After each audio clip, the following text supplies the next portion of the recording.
ya. Tapi di dalam bisnis adalah kita harus tahu yang namanya input, proses, dan output. Output adalah hasilnya, penjualan drop, ya, revenue turun dibandingkan dengan bulan lalu, dibandingkan tahun lalu, revenue, pemasukan, omset menurun. Itu output. Nah, jadi yang harus kita fokuskan apa? Berarti ada proses, ada something di dalam perjalanan itu, di dalam proses itu yang tidak sesuai, atau yang kurang tepat, atau yang mungkin strateginya kurang efektif, mungkin. Nah, maka kita fokus kepada prosesnya. Di dalam prosesnya itu, siapa yang mengerjakan? Ada siapa aja di proses ini? Nah, kita bedah lagi di proses itu. Siapa yang ngerjain? Siapa PIC-nya? Siapa yang bertanggung jawab untuk proses tersebut bisa dijalankan? Siapa leadernya? Nah, oke. Nah, kenapa? Pertanyaan kedua, tadi kita fokus ke proses.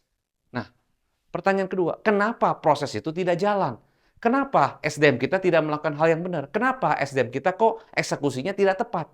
Mungkin ada input yang salah. Maksudnya input gimana? Anda kasih instruksi nggak jelas. Anda sendiri nggak pernah datang ke kantor. Atau Anda datang ke kantor sibuk sendiri ngerjain hal-hal yang harusnya Anda tidak kerjakan, tapi Anda kerjakan sendiri. Sementara timnya dibiarin gitu aja. Mereka tidak ada arahan yang jelas, tidak punya satu fokus yang jelas. Akhirnya mereka jalan sendiri. Mereka pikir benar. Ternyata setelah Anda lihat laporan, salah. Anda lihat hasil, salah. Anda nyalain deh mereka. Kamu nggak bisa kerja. Kamu nggak ngerti gini-gini. Padahal inputnya yang salah. Andanya sebagai leader tidak komunikasi baik, tidak ada meeting yang jelas, meeting asal meeting, tidak ada pencatatan, tidak ada satu checklist yang benar, sistemnya nggak jalan, sistem review, sistem evaluasi, sistem training, sistem komunikasi yang jelas, itu nggak jelas. Di grup, ada grup ya, semuanya grup, tapi percakapannya tuh simpang siur kemana-mana, dan Anda nggak pernah lihat grup. Dilihat grup cuma lihat hasil akhir. Nah, itu kan input. Nah, pertanyaan, bisa kita kontrol nggak inputnya? Bisa. Bisa nggak kita buat meeting yang secara lebih rutin? Bisa.